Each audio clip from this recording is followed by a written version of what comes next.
Okay, next, Kenneth Clark. And you may I mentioned the Clarks earlier in the other slides because we know that their work contributed to the Supreme Court case desegregating schools. So super cool.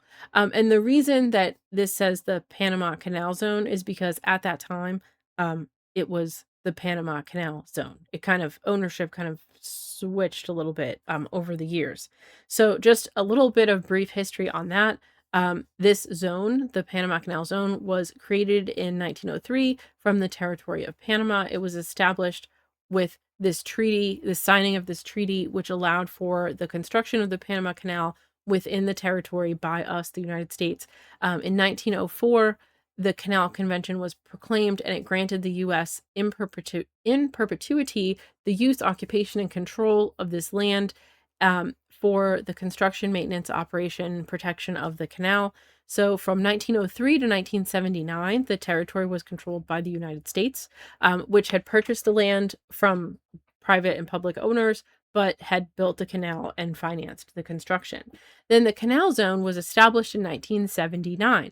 This was a term of a treaty from 2 years before, where the canal itself was later under joint U.S. Panama control and then turned fully over to Panama in 1999. So I know that maybe that history is not super important to you, but I like to give a little bit of sideways, like other information if I say something that might sound funny, so that you guys know kind of where that information is coming from. Okay, so Clark was born to Jamaican-born parents, Miriam and Arthur, and they were originally from the West Indies, and they had traveled to the Canal Zone to work for a fruit company. And Miriam separated from him and moved the children to the United States. She wanted to put them through school, and her husband said, "I don't think so." And she said, "Yes, we're going to do it." So she separated and took them to the US to go to school. So he attended high school and went on to Howard University in Washington, D.C., where he graduated with a bachelor's degree in 1935 and a master's in 1936. He was accepted into the doctoral psychology program at Columbia, where he focused on race relations. He graduated in 1940. At this time, prior to the civil rights movement and equal rights, he was the first African American to earn a doctoral degree in psychology at Columbia. While he was enrolled in this psychology program, Clark began a relationship with Mamie Phipps, who later became his wife. She was another prominent pioneer in the advancement of psychology, and just like Clark, she was one of the first African American women to receive a doctoral degree in psychology. And in 1938, Clark and Phipps, they were married. So before World War II, which started in 1939, in case we don't remember or we don't remember our history. Oh, hi, Franklin. Clark and some of his peers studied the morale of African American civilians who were being actively discriminated against. It was noted that the military discriminated against them, and the Red Cross wouldn't accept their blood. Labor unions refused them, and lynchings were still happening. Hi, Lou. We have a helper. So he held several academic positions, including positions at both Hampton University and City College of New York, and he was the first African American to be a tenured professor at the City College of New York and the first African American president of the American Psychological Association. Lou, get down. I have lots of help from dogs. I apologize. Okay.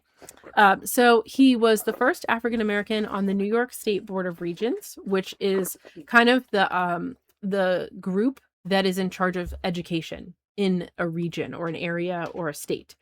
So for the state board, he was part of how schools worked in New York.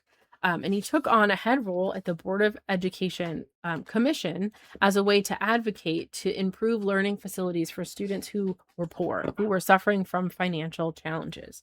So class sizes of smaller numbers and a learning curriculum that was universally more challenging, more rigorous, where the main schools he worked for. So this was, he was trying to integrate the city's schools.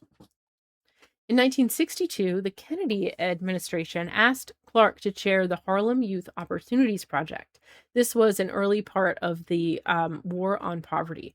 And as a chair there, Clark would he would write a book. This book is the book on poverty and the ghetto, and it's called Youth in the Ghetto, a study of the consequences of powerless and a blueprint for change.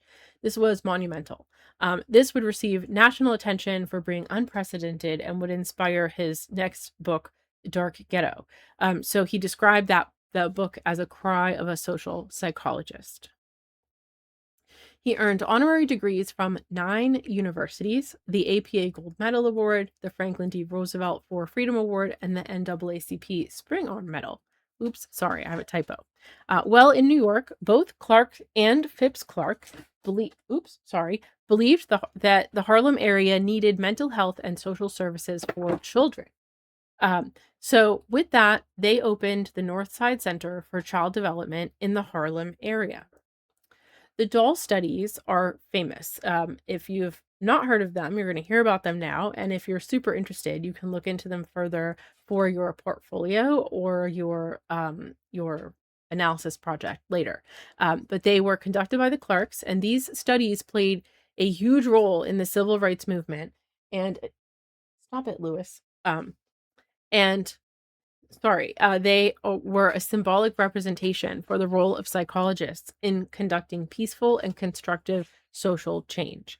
So the Clarks would later provide their research as expert witnesses in several desegregation cases, including the big one, 1954, Brown versus Board of Education, in the U.S. Supreme Court. So super, super important stuff.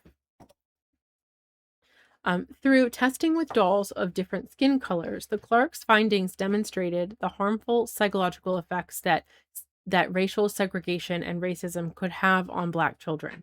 The evidence would be used in the court case, and Clark was called on to give his expert testimony that segregation was harming Black children, teaching them that they were bad or less than because of their race.